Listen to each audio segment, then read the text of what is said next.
వారాహి నవరాత్రుల సందర్భంగా 150 మంది ఋత్వికులతో సహస్ర చండీ మహాయాగం సంప్రదించండి. నమస్తే, వెల్కమ్ టు సుమన్ టీవీ. ప్రస్తుతం మనతో పాటు ప్రసన్న శర్మ గారు ఉన్నారు, మాట్లాడదాం. నమస్కారం అండి. నమస్కారం తల్లి. బహుశా ఇంత సింపుల్ గా నేను ఇంట్రడ్యూస్ చేసింది నా జీవితంలో మొదటిసారి అనుకుంటా. ఇంత సింపుల్ గా ఎలా ఉన్నారండి? వేదం చదువుకుని అవన్నీ అక్కర్లేదు అని అనటం ఏమిటి అసలు? అక్కర్లేదు అని కాదు తల్లి, ఉన్న పరిస్థితులకి మన గురించి మనం చెప్పుకోవడం కంట మన దగ్గరకు వచ్చిన వాళ్ళు మన గురించి తెలుసుకోవడం అనేది చాలా ప్రశస్తమని నా ఉద్దేశం. చాలా అరుదుగా చూస్తూ ఉంటా ఇలాంటి ధోరణి, లేకపోతే ఇలాంటి ఆలోచన విధానం. చాలా సింపుల్ గా ఉండాలి, గ్రౌండెడ్ గా ఉండాలి అనేది అర్థమవుతోంది. మిమ్మల్ని కలవటం చాలా చాలా సంతోషంగా భావిస్తున్నాను. ఇదేంటంటే మా గురువులు మాకు నేర్పింది తల్లి. ఎంత ఎదిగినా ఒదిగి ఉండాలి అనేటువంటి పూర్వ పద్ధతి మా గురువులు మాకు అలా నేర్పారు. ఎంత చదువుకున్నా వారు మన దగ్గర ఎంత జ్ఞానం ఉన్నా ఇంకా ఏదో తెలుసుకోవాలి. ఎందుకంటే శాస్త్రం అనేది సాగరంతో సమానం. దాన్ని కొలమానం కొలిచేవారు ఇప్పటిదాకా సైంటిఫిక్గా కానీ ఆధ్యాత్మికంగా కానీ ఇప్పటిదాకా లేదు. ఎందుకు అంటే అది చాలా విశేషమైనటువంటిది. నేను అందులో ఏదో ఒక చెంచాడు ఆ సాగరంలో నేను ఉన్నాను అనేటువంటి ధోరణిలో నేను ఉంటాను. సో అంతే తల్లి, అందుకంటే ఇంకేం లేదు. సహస్ర చండీ మహాయాగం చాలా అద్భుతంగా ఏమేం జరగబోతున్నాయని చెప్తూ ఉంటే కళ్ళు చెదిరిపోతున్నాయి. చూడాలి అన్న ఉత్సాహం అయితే ఖచ్చితంగా ఉంది. సో మమ్మల్ని అనుమతిస్తే మేము వచ్చి అయ్యో తప్పకుండా రండి తల్లి, తప్పకుండా పాల్గొనండి. రైట్ అండి. ఈ ఆషాఢ నవరాత్రులు ఏదైతే 15వ తారీఖు నుంచి, జూలై 15వ తారీఖు నుంచి మొదలవుతున్నాయో చాలా మందికి ఉత్సాహం ఉంటుంది, లేకపోతే అమ్మవారికి దగ్గర అయ్యేటటువంటి ప్రయత్నంలో మేము ఇంట్లో చేసుకోవాలనుకుంటున్నాం. విధి విధానాలను ఎలా పాటించాలి, ఏమేం చేయొచ్చు, ఏమేం చేయకూడదు, మరి వారాహిదేవికి సంబంధించి కదా గృహస్థులైనటువంటి మేము ఎలా అమ్మవారి ఆరాధన చేయొచ్చు, పాఠం పెట్టుకోవచ్చా, కలసం ఇట్లా రకరకాల సందేహాలు ఉంటాయండి. ఒక్కసారి అవి నివృత్తి చేయరా? నవరాత్రి ఆరాధన అనేది 9 రాత్రులు చేయవలసిన దీక్ష తల్లి. 10 పగళ్ళు 9 రాత్రులు, దీన్ని నవరాత్రి అంటారు. ఇది మనందరికీ తెలుసు.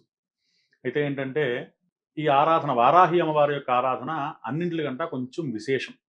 అంటే కొంచెం డిఫరెన్స్ కూడా.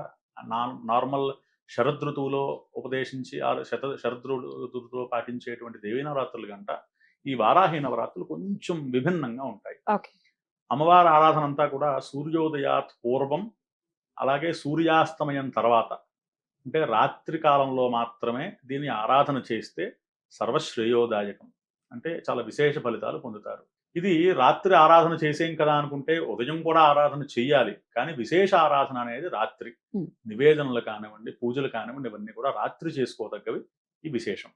ఇక మామూలుగా దీని యొక్క ఆరాధన విధి విధానాలు ఏంటంటే, పాడ్యము రోజు అంటే 15వ రోజు ఉదయాన్నే సూర్యోదయాత్ పూర్వం నిద్రలేచి స్నానమాచరించి, తలస్నానమాచరించి, పూజ చేసేటువంటి ప్రదేశం ఏదైతే ఉందో దాన్ని శుభ్రంగా చూసుకొని, అవకాశం ఉంటే గోమయముచే అలికి, లేనివారు పసుపుచే అలికి, రంగవల్లి చూర్ణాలంటే ముగ్గులు పెట్టుకుని చక్కగా అమ్మవారి యొక్క పీఠాన్ని పెట్టుకోవడం శ్రేయస్కరం. అలాగే పీఠం పెట్టేము అంటే ఈ 9 రోజులు కూడా దీక్ష తీసుకున్నాము అంటే దీక్ష అంటే మనం కంకణం కడితేనే దీక్ష కాదు, మన సంకల్పం కూడా దీక్షే. ఆ సంకల్ప మాత్రంతోనే దీక్షా విధానంలో 9 రోజులు ఉన్నాము అంటే ఖచ్చితముగా ఆ ప్రదేశాన్ని చాలా శుచిగా శుభ్రంగా చూసుకోవాలి, మనము శుచిగా ఉండాలి, ఆహార నియమాలు పాటించాలి. అలాగే నిద్ర అధశయనం, కింద పడుకుంటే చాలా మంచిది.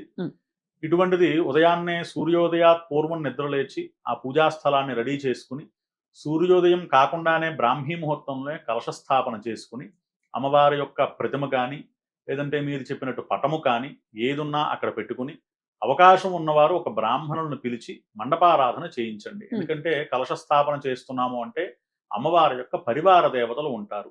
అవకాశం ఉన్నవారు ఆ పరివార దేవతలను కూడా ఆవాహన చేసుకుని అయిన తర్వాత చక్కగా అమ్మవారికి అవకాశాన్ని బట్టి ప్రతిరోజు కూడా సహస్రనామార్చన, లేదు అథమాథమంగా అష్టోత్తర శతనామార్చన షోడశోపచారాలతో కూడా పూర్తి చేసి, విశేషమైనటువంటి నైవేద్యాలు 9 రోజులు కూడా పెట్టి, అమ్మవారిని 9 రోజులు పూర్తయి 10వ రోజు ప్రాతకాలాన్ని అర్చన చేసి ఒక గుమ్మడికాయని బలి ఇచ్చి అయిన తర్వాత అమ్మవారిని ఉద్వాసన పలికించాలి.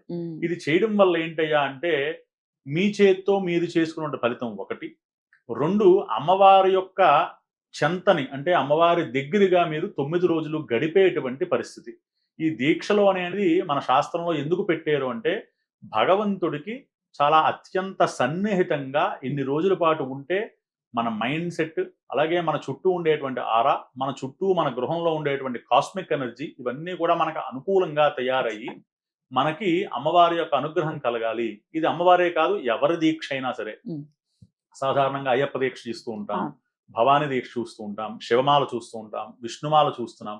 ఈ మాలల యొక్క అంతరార్థం ఏమిటంటే భగవంతుడితో మమేకమయ్యేటువంటి మార్గాలు మాత్రమే మన ఋషులు మనకి ఉపదేశించడం జరిగిందండి. రైట్. ఇప్పుడు దసరా నవరాత్రులు, దేవి నవరాత్రులు అయినా కూడా ఏ నవరాత్రులైనా పాటించాలి అనుకున్న వాళ్ళకి ఆడవాళ్ళు ఎక్కువగా చేసుకుంటూ ఉంటాం కదా మా ఇళ్లలో మేము.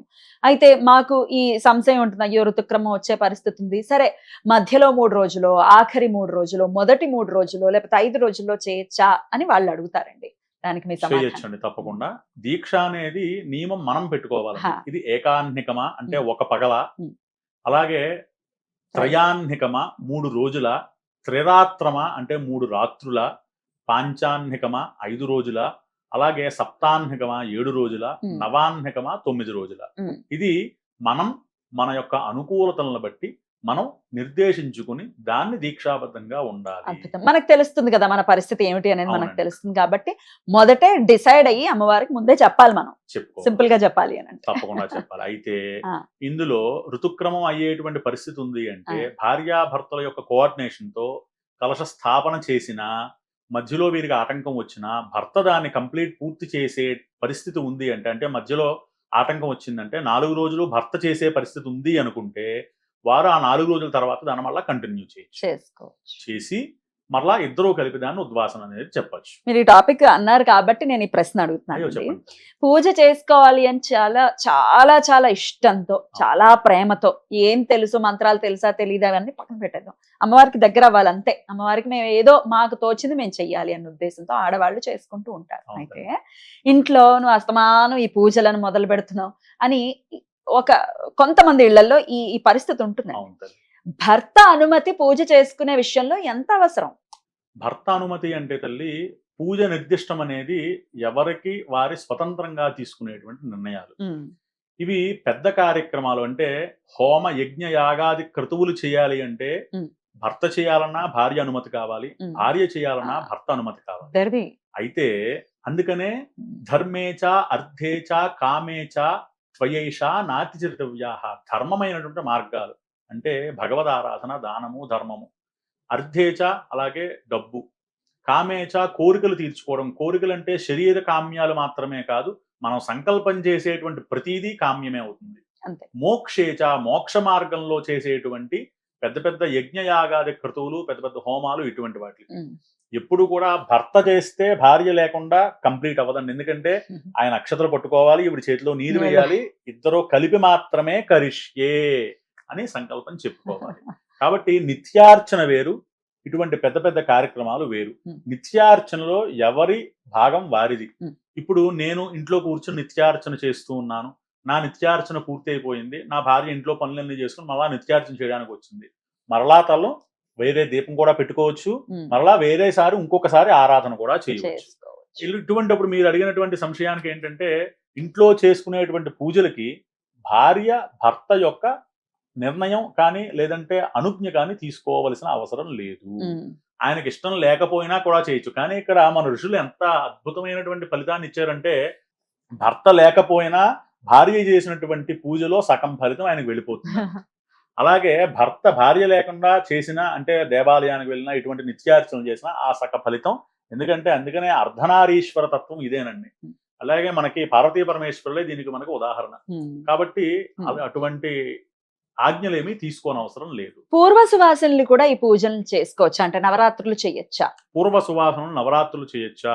వారు కూడా నవరాత్రులు అనేటువంటిది కాదు కానండి, ప్రత్యేకంగా స్తోత్రపారాయణ, నామస్మరణంతోనే. కలియుగంలో చాలా విశేషంగా దేనికోసం ఇచ్చారు అంటే, కలో నామ సంకీర్తనం.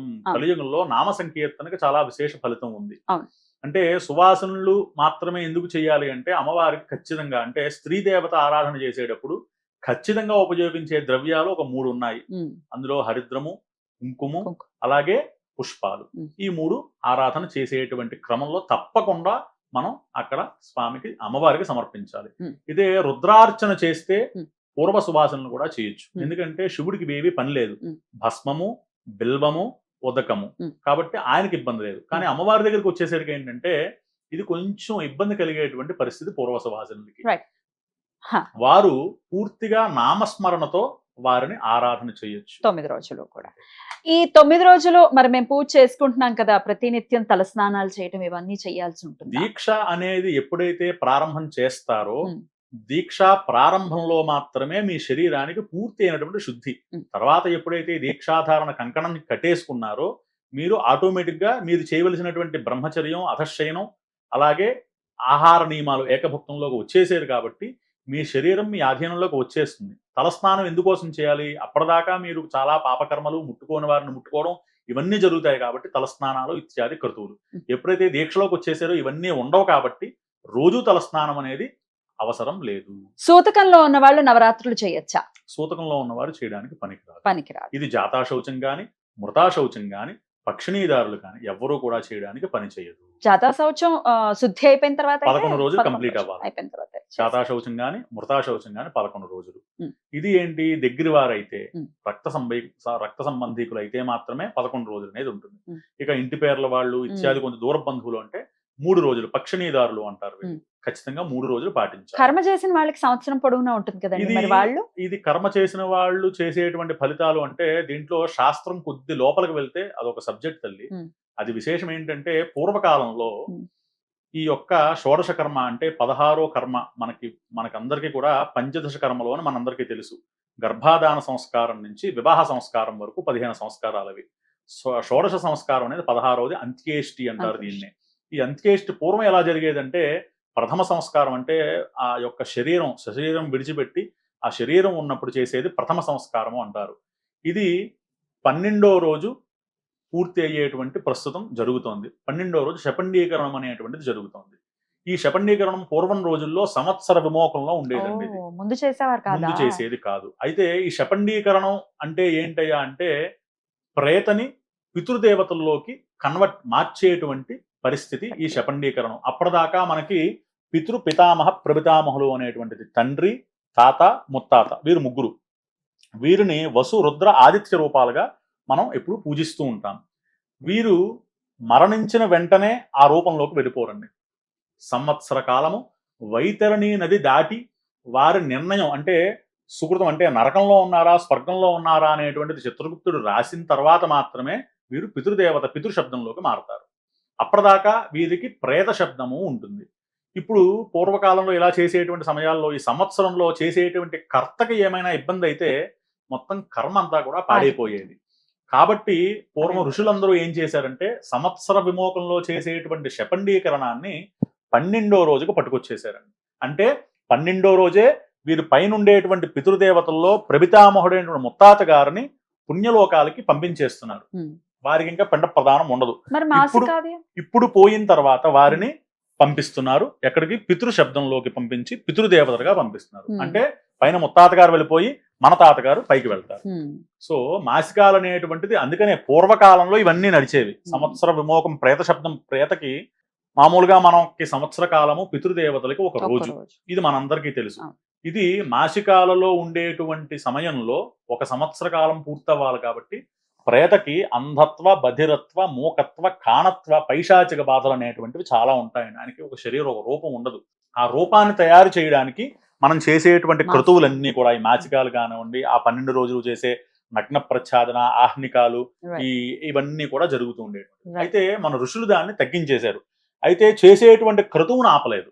12 మాసాల్లో చేసేటువంటి మాసికాలు, తిథులు ఆపలేదు. కాబట్టి అది ఎప్పుడైతే వచ్చేసిందో సంవత్సర సూతకం అనేది ఇప్పుడు ఉండట్లేదండి. సో 12 రోజులు అయిపోయిందంటే శాస్త్రవచనం. అయితే మన వాళ్ళు ఏం చేశారంటే ఆ పద్ధతిని అలా అట్టే పెట్టేశారు. ఆచారాన్ని సంవత్సర విమోకం దాకా అట్టే పెట్టేశారు. అట్టే పెట్టేయడంతో ఏంటంటే మేము సంవత్సరం పాటు పూజ చేయమండి, గృహదేవతార్చన చేయమండి, ఇలా మన వాళ్ళు చేశారు. అయితే నిత్యార్చనలకి ఎక్కడా లోపం లేదు.